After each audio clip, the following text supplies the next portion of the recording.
എല്ലാവർക്കും നമസ്കാരം. കേരള PSC വഴി ധാരാളം തസ്തികയിലേക്ക് നോട്ടിഫിക്കേഷൻ വന്നിട്ടുണ്ട്. നമ്മൾ ഇന്നത്തെ വീഡിയോ നോക്കുന്നത് അതിൽ നിന്നും 2 തസ്തികയുടെ നോട്ടിഫിക്കേഷനാണ്. ഒന്ന് കേരള അഡ്മിനിസ്ട്രേറ്റീവ് ട്രൈബ്യൂണലിലേക്കുള്ള അസിസ്റ്റന്റിന്റെ ഡീറ്റെയിൽസും രണ്ടാമത്തത് കേരള പോലീസിലേക്കുള്ള അസിസ്റ്റന്റിന്റെ ഡീറ്റെയിൽസുമാണ്.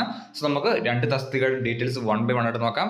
ഒന്നാമത് നമ്മൾ നോക്കാൻ പോകുന്നത് കേരള അഡ്മിനിസ്ട്രേറ്റീവ് ട്രൈബ്യൂണലിലേക്കുള്ള അസിസ്റ്റന്റിന്റെ ഡീറ്റെയിൽസ് ആണ്. 3/10/2025 വരെ നമുക്ക് കേരള PSCയുടെ വൺ ടൈം പ്രൊഫൈൽ വഴി അപ്ലൈ ചെയ്യാം. 269/2025 ആണ് category number.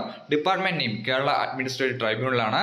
Name of post assistant ആണ്. സ്കെയിൽ അപ്പ് 39,300 മുതൽ 83,000 വരെ ബേസ് സാലറി ലഭിക്കുന്ന പോസ്റ്റാണ്. ഇത് കൂടാതെ അലവൻസും കാര്യങ്ങളും ലഭിക്കുന്നതാണ്.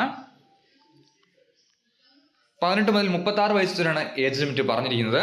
2/1/1989 1/1/2007 ഈ ഡേറ്റ് ഉൾപ്പെടുത്തി വെച്ചവർക്ക് അപ്ലൈ ചെയ്യാം. ഇതിൽ നിന്ന് 3 ഷോബീസിനും 5 SC/ST കാൻഡിഡേറ്റ്സ് ലഭിക്കുന്നതാണ്. ഡിഗ്രി ഉള്ളവർക്ക് അപ്ലൈ ചെയ്യാൻ സാധിക്കുന്നതാണ്. ഏത് ഡിഗ്രി പഠിച്ചവർക്കും റിക്രൂട്ട്മെന്റിലേക്ക് അപ്ലൈ ചെയ്യാം. സോ അപ്ലൈ ചെയ്യാൻ ആഗ്രഹിക്കുന്നവർ തീർച്ചയായും അപ്ലൈ ചെയ്യുക. 3/10/2025 വരെ Kerala PSC one time profile വഴി അപ്ലൈ ചെയ്യാം. സോ നമുക്ക് അടുത്ത നോട്ടിഫിക്കേഷൻ നോക്കാം.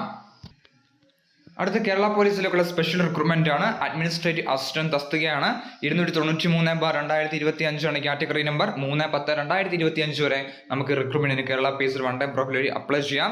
SC/ST കാൻഡിഡേറ്റ്സിന് അപ്ലൈ ചെയ്യാം. 59,300 മുതൽ 1,20,900 വരെയാണ് ബേസ് സാലറി പറഞ്ഞിരിക്കുന്നത്. 25 മുതൽ 41 വയസ്സ് വരെയാണ് ഏജ് ലിമിറ്റ് പറഞ്ഞിരിക്കുന്നത്. 2/1/1984 1/1/2000 ഈ ഡേറ്റ് ഉൾപ്പെടുത്തി ജനിച്ചവർക്ക് അപ്ലൈ ചെയ്യാം. ക്വാളിഫിക്കേഷൻ പറഞ്ഞിരിക്കുന്നത് ഗ്രാജുവേഷൻ ആണ്. സോ അപേക്ഷിക്കാൻ ആഗ്രഹിക്കുന്നവർ തീർച്ചയായും അപ്ലൈ ചെയ്യുക. Kerala PSC one time profile വഴി അപ്ലൈ ചെയ്യാം.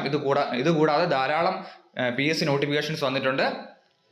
3/10/2025 വരെ നമുക്ക് അപ്ലൈ ചെയ്യാൻ സാധിക്കുന്നതാണ്. എന്തെങ്കിലും സംശയം ഉണ്ടെങ്കിൽ തീർച്ചയായും കമന്റ് ചെയ്യുക. താങ്ക്